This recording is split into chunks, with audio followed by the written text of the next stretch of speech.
So if you have any kind of trouble with your knee meniscus that's giving you trouble, maybe you're thinking you might need surgery, you don't know what other options there are for you, what are the good options, what will happen if you just leave it alone and do nothing, this is the resource you want. I tore my knee meniscus, now what?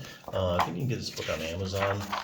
It's very well done and basically answers just about every question you might have. The book starts out briefly. What exactly is a meniscus? Kind of goes over what it is, what it does, why it's so important. Has lots of pictures. If you're a visual learner, you'll really like this book. There's not a bunch of medical jargon. It's all written in layman's terms, so you'll know exactly what the meniscus does when you finish this chapter. Even some stuff you may not have known. One big thing the meniscus does. If you look at these bones, your knee, this is your patella, your kneecap. If you put the two bones together, they don't fit real well. But if you go ahead and you put in the meniscus, what it does is it dissipates the forces. It makes the forces from your knee more evenly distributed across your tibia. And if you go taking out parts of that, then what you'll end up is it will concentrate forces more in one area, and you'll get early arthritis. So that's one of the consequences of doing like a partial meniscectomy, taking part of it out. It does set you up for early arthritis. Talks about the different types of tears, how they classify them in the literature, what to do. In case you're wondering, like, what if we just take the whole thing out? What happens? It's a very evidence-based book. Basically, what it does is it answers the questions with studies in these little boxes. Here again, all in layman's terms. Here's a good example.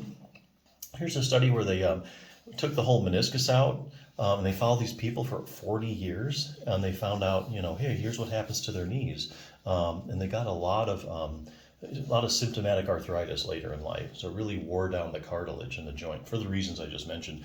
Same thing with partial meniscectomies. It's not as bad because you didn't take the whole thing out, but if you start taking parts of it out, that's what you end up with too. This is like a 12-year follow-up study. What happens if you just try and repair it? What if you just leave it alone and do nothing?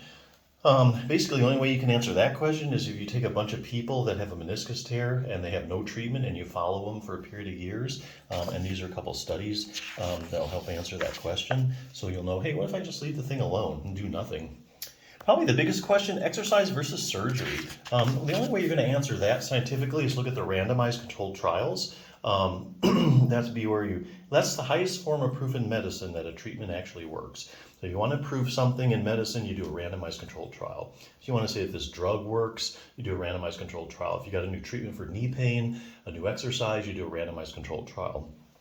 So this book has actually compiled all the randomized controlled trials, exercise versus surgery. That's where, say, you take 100 people with torn meniscus, and you'd randomly assign 50 to surgery and 50 to exercise, and then you follow them over time.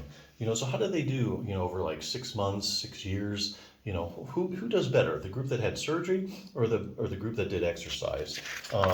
Make a long story short, they look at degenerative tears, partial meniscectomies, root tears. Basically, make a long story short, when it comes to surgery, your first option is trying a good exercise program. And that's according to the randomized control trial, especially with partial meniscectomies. There's just multiple randomized controlled trials showing that whether you have surgery or exercise, you end up at the same place.